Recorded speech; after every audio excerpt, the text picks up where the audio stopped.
Hi, my name is Mate Ilikut. I'm a human rights activist, lawyer, and scholar. I am of Uyghur ethnicity, born in the northwest region of China, where millions of Turkic minorities face persecution due to their religion and identity. My parents fled to Norway when I was a kid, and I was raised in Norway as political refugee. In 2017, the Chinese government initiated a mass internment campaign, detaining millions of Uyghurs in so-called re-education camps. And this marked a turning point in my life.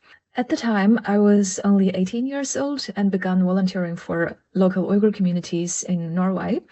I wrote articles and raised awareness about the situation in my homeland and informed this to the Norwegian public.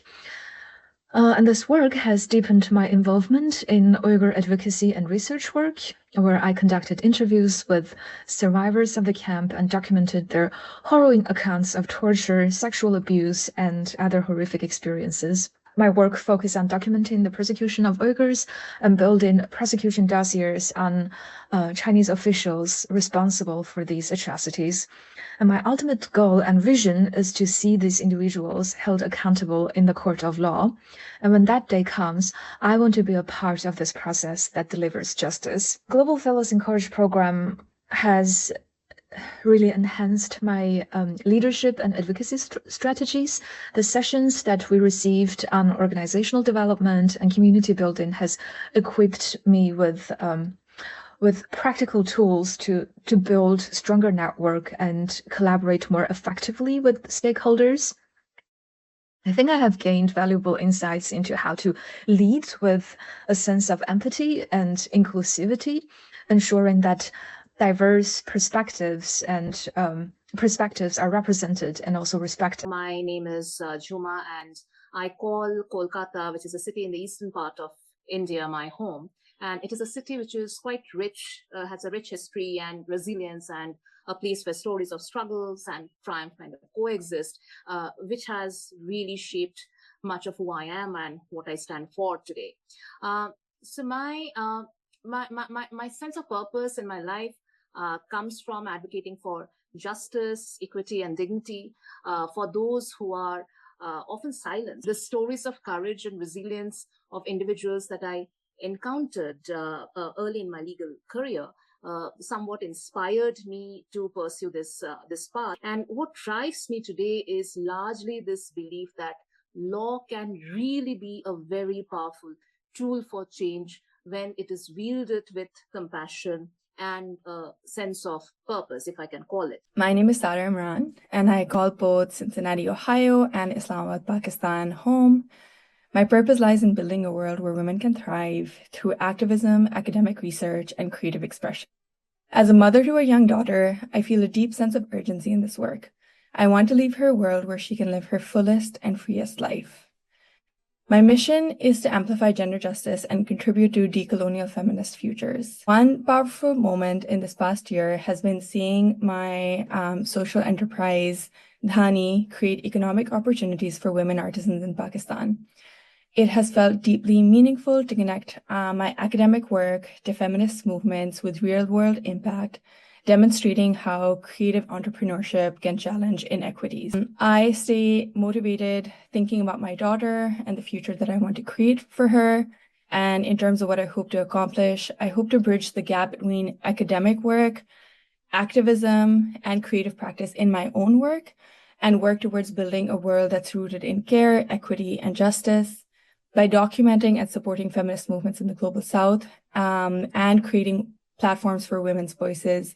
I aim to contribute to sustainable and meaningful change that hopefully benefits the next generation.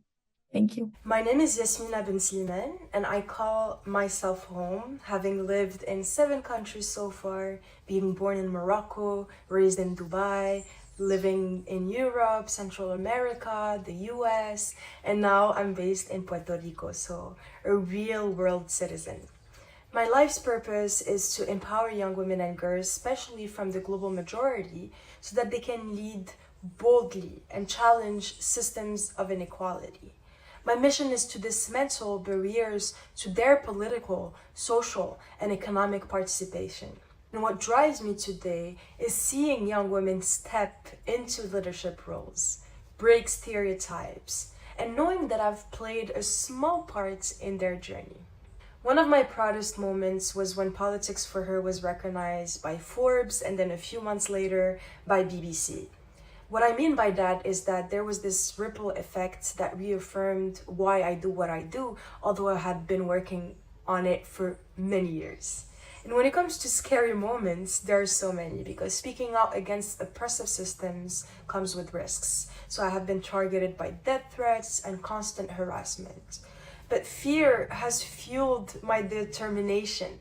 It reminds me how crucial this work is, because injustice makes me furious. Seeing young women excluded from decision-making spaces due to funding or visa restrictions whenever I go to the UN, it's just a reminder of the structural inequalities that we must break down. And I try to stay as motivated as possible by leaning on my community of young feminists and change makers, because they remind me that I'm not alone. And together we can push boundaries and break glass ceilings. And I'm from Sri Lanka. What brings my life a sense of purpose is being able to work on causes that align with my values, and that gives me a sense of purpose.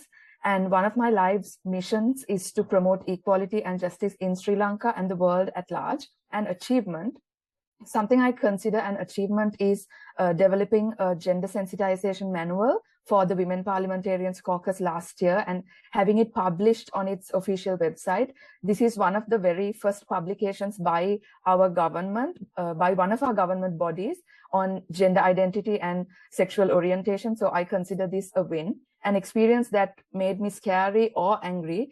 One of the experiences is confronting resistance from people and institutions that were unwilling to change, especially working with senior colleagues who were unwilling to change.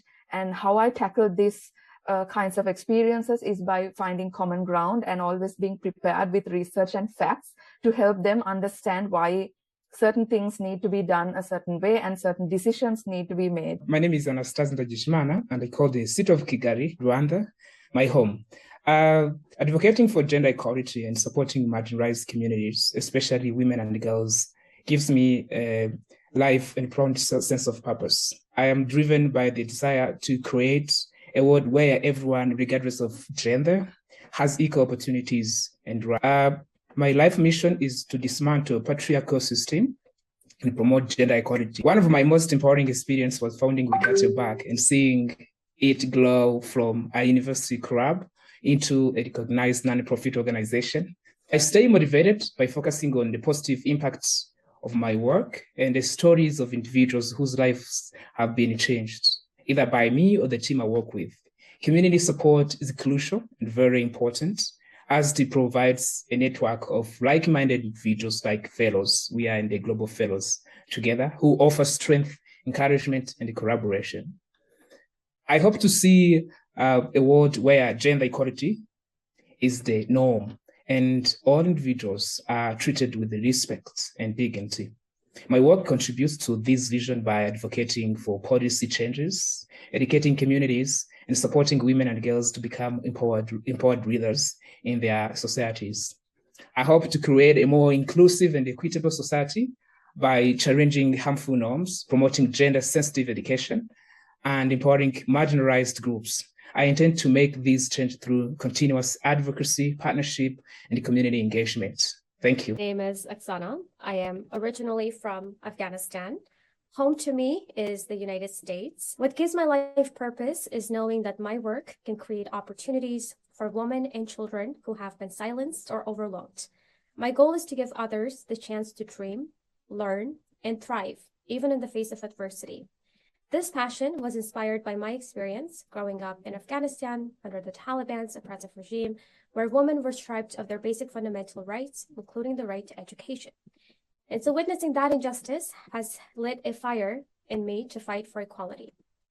Through my work, I've seen how creating access to education transforms lives and communities. So my vision is to ensure that these opportunities reach the most vulnerable, giving them the tools to thrive and to lead. Hi, my name is Akelo Deborah.